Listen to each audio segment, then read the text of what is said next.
Okay, as in most chapters, we start off with a few definitions. In this chapter, they're going to be fairly straightforward. For example, as you look at this slide, you see the first definition is agency. It's not that it's more important. These just tend to be pretty close to alphabetical order.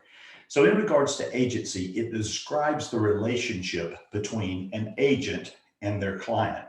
Now, interestingly, what I just said there is very specific. You'll see that the word agent has a very specific definition and client has a very specific definition. We'll come to that. Agency is the fiduciary. Fiduciary means trust, relationship between an agent and their client. The second word there is agent. Now, a lot of times we refer to ourselves as real estate agents, but people don't understand the context of that. The word agent actually means someone who is legally authorized to act on behalf of another. And because they're legally acting on behalf of another, they have specific duties, which we will get to a little bit later, that they're obligated for. The next word is subagency. On the previous slide, you heard me mention subagency. So for right now, let's just think in terms of a subagent as being an agent of an agent. For example, when I worked for ABC Realty and I took a listing, remember, ABC was the agent.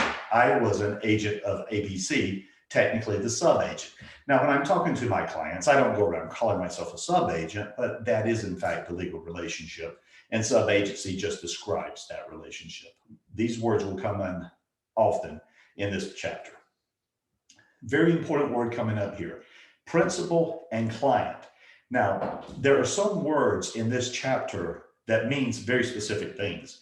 The word principal and client are interchangeable. This is the person that an agent works for.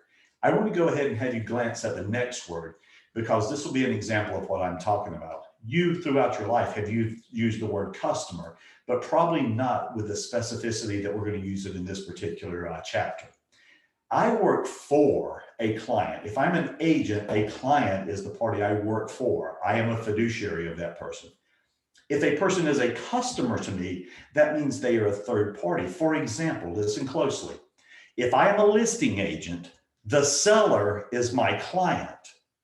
The buyer would be a third party to me. It's the party that I do not work for. You will see that I owe them certain things in North Carolina, but I don't owe a customer all that I owe a client.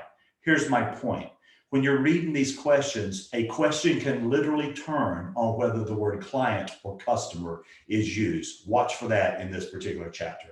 And then the word fiduciary. Fiduciary just simply means trust. It's a trust relationship. A fiduciary could be a noun or it could be an adjective.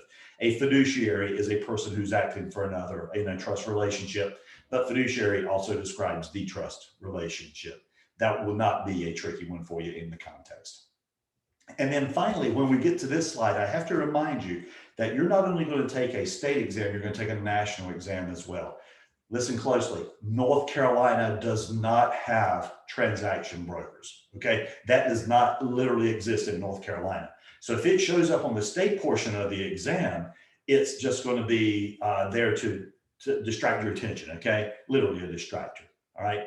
However, if it shows up on the national exam, understand that a transactional broker brings two parties together, buyer and seller, but they don't actually have a trust relationship with either of them. They act more as a middleman, okay, without having the fiduciary responsibility to either party. Again, that is not allowed in North Carolina.